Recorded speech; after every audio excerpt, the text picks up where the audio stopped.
Vince McMahon is back. Stephanie McMahon is out. Saudi Arabia is in, and the Triple H era is down to its final H. Oh shit! It's Pro Wrestling Bits. The Triple H era is reeling amid WWE uproar behind the scenes. First, Vince McMahon took Triple H's queen off the board after Stephanie McMahon resigned. Then WWE f***ed around and reportedly sold to Saudi Arabia. It was a fun 6 months while it lasted, but the more news comes out of Stamford, the more inevitable Vince McMahon's full-time return feels. Allegations and garden variety corruption aside, Vince McMahon's comeback has been masterful. It's been the biggest comeback since Tyga, and he did it by using leverage. That leverage is turned into the best of all worlds if you're Vince McMahon. He sold the company, took it private, and will figure to get the most money possible given how loaded the Saudi Arabian government is. Not that he gives a damn, because this is not about the money. When you have $2 billion, you got $200 billion. Like, what's the difference? This was a power play. No, I don't think this is a kamikaze mission. No, I don't think this is the end of WWE.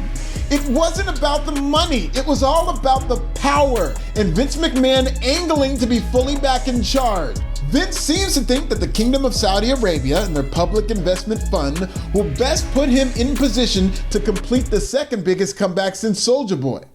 WWE has entered the toxic era. Seriously, this might be the most corrupt era in WWE history. Think about that for a second. WWE, owned by Saudi Arabia, run by Vince McMahon, and taken privately so there's less transparency? I don't think this company would be any more corrupt if Dana White and Donald Trump joined the board of directors. Wrestling fans love to believe this pipe dream that we're in the Triple H era, and Triple H is the heir apparent to WWE. But the past 6 months was just as much the Stephanie McMahon era as it was the Triple H era. And with Triple H's biggest ally stepping down and WWE sold to the Saudis, that tells me that this honeymoon period of surprise returns and indie darlings is on thin ice. In fact, the way this year has been, Vince McMahon might have already come back to creative in the time it took me to do this video. Is Vince back yet? Did he take over? Is this already old content? No? Okay, before Vince McMahon takes over creative and goes back to tearing up scripts, let's get through this and talk about the greatest moments of the Triple H era, quickly. Number 5 is the return of Damage Control. This was the first major return of the Triple H era at SummerSlam and really set a nice tone for what the Triple H era would become. Familiar faces from the NXT Black and Gold era making a splash on the main roster. The main roster debuts of Johnny Gargano, Bronson Reed, Tegan Knox, and Hit Row followed. Pray for all of them when Vince McMahon comes back to creative. Number 4 is Gunther versus Sheamus at Clash at the Castle. This was one of the single greatest matches in WWE history, and had it not been for Cody Rhodes' pec, it would have been the match of the year in 2022. By the way, an honorable mention goes to the debut of the Banger Bros. Vince will like that.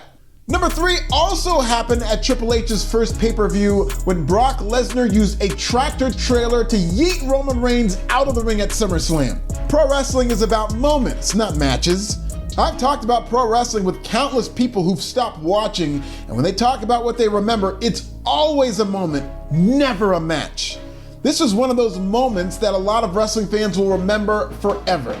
Is Vince back yet? Yes? Oh, no? Okay, almost done. Number 2 is the return of Bray Wyatt. This is where we got to see the Triple H era at the peak of its powers with creative teases, compliments of the QR code.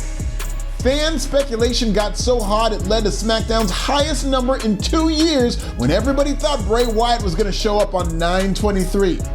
WWE delivered once again when Bray Wyatt returned at Extreme Rules to a tremendous pop and a well-produced segment. Since then, this Bray Wyatt storyline has been hit or miss, and no wrestler may suffer more from a Vince McMahon comeback than Bray Wyatt. And the number 1 moment of the Triple H era was Sami Zayn becoming an Honorary Uce. This was a legitimately feel-good moment, mostly because WWE did a good job of making it seem like the Bloodline was about to kick Sami out of the group. Usually you could see swerves like this coming from a mile away in WWE, but this was one of those rare moments where WWE succeeded in swerving even its most hardcore fans. If these are the last days of the Triple H era, it was a hell of a run. In fact, check out this playlist of WWE in the Triple H era and subscribe in time for me to do the worst moment of the Vince McMahon era later on this year. Is Vince McMahon gonna kill WWE? Are the women gonna have to wear burqas in America? Is this it for Sami Zayn? Tell me in the comments!